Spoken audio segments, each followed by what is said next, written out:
গণতন্ত্রকে পুনরুদ্ধার করা, প্রতিষ্ঠিত করা। ওই যে সম্মিলিত স্রোত, সম্মিলিত শক্তি কেন এসেছিল যে এই দেশটাকে পরাধীন রাখতে চায় কোনো পরাশক্তি, এই দেশটির উপর মাতব্বরি করতে চায় কোনো শক্তি, এই দেশটিকে তারা পরাধীন রাখতে চায় কোনো শক্তি। এর বিরুদ্ধেই জেগে ওঠা 7ই নভেম্বর। সার্বভৌমত্বকে অটুটভাবে শক্তিশালী করাই হচ্ছে 7ই নভেম্বর। 7ই নভেম্বর হচ্ছে আমাদের মুক্তভাবে কথা বলা, আমাদের মত প্রকাশের স্বাধীনতা, আমাদের জাতীয় পতাকে আমাদের মৃত্তিকার গভীরে পথ পথ করে উড়িয়ে দেওয়া, সেটাই হচ্ছে 7ই নভেম্বর। বন্ধুরা আমার, সেই জাগরিত চেতনা হচ্ছে 7ই নভেম্বর। যারা আমাদেরকে পরাধীন রাখতে চেয়েছিল, যারা আমাদেরকে মনে করেছিল তাদের পররাষ্ট্রনীতির অনুকরণ করতে হবে বাংলাদেশকে, তাদের অর্থনীতির অনুকরণ করতে হবে আমাদেরকে, তাদের সংস্কৃতির অনুষঙ্গ হতে হবে আমাদেরকে।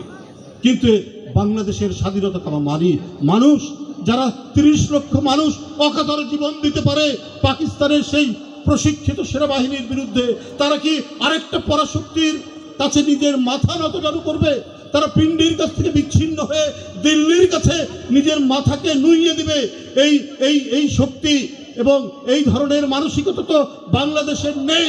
তাই বারবার তারা চেষ্টা করেও বাংলাদেশের মানুষের মাথা নত করতে পারেনি, যেমন 7ই নভেম্বর করতে পারেনি। সেই দিন সেই সম্মিলিত স্রোতে একজন মানুষ 71-এর মতো আবার ঝলসে উঠল।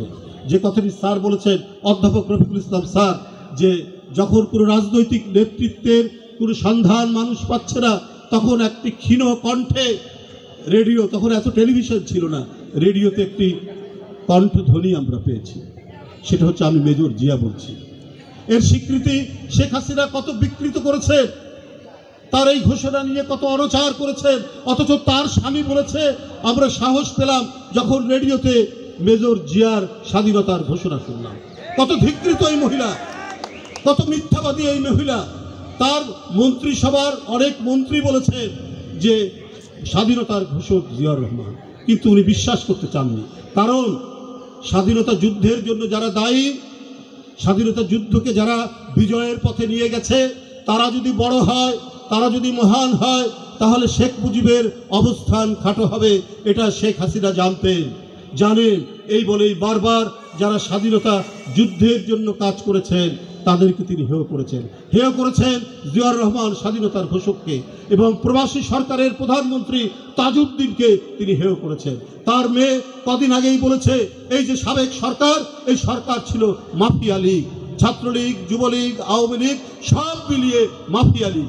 কে বলছেন? তাজউদ্দিন সাহেবের মেয়ে। বন্ধুরা আমার, এইটা তো পুরো বিএনপির লোকের কথা নয়, এটা হচ্ছে তার কথা। তো সুতরাং এই 7ই নভেম্বর আমাদের, আমি আগেই বলেছি, এই 7ই নভেম্বর আমাদের স্বাধীনতাকে পূর্ণতা দান করেছে, আমাদের পূর্ণাঙ্গ রূপ দিয়েছে। এরপরে আবারও অনেক ষড়যন্ত্র চক্রান্ত, এরপরে আরও অনেক ঘটনা, আবার গণতন্ত্র হত্যা, আবার তার জন্য গণতন্ত্র ফেরানোর জন্য সেই স্বাধীনতার ঘোষক, তার সহধর্মিনী, তার লড়াই আপনারা দেখেছেন। কি লড়াই, কি আপোষহীন লড়াই। খালেদা জিয়া আর হাসিনার মধ্যে পার্থক্য তো এইটাই যে রাজনীতিতে যা বলবো সেটা করব, এটা খালেদা জিয়ার নীতি। আর শেখ হাসিনা হচ্ছে মুনাফিকি করে, মিথ্যা কথা বলে, জনগণকে প্রতারিত করে। তার বাবা যেমন 70 সালে যেভাবে করেছিলেন যে আমি 4 আনা সের চাল খাওয়াবো, তখন শের বলতো কেজিকে।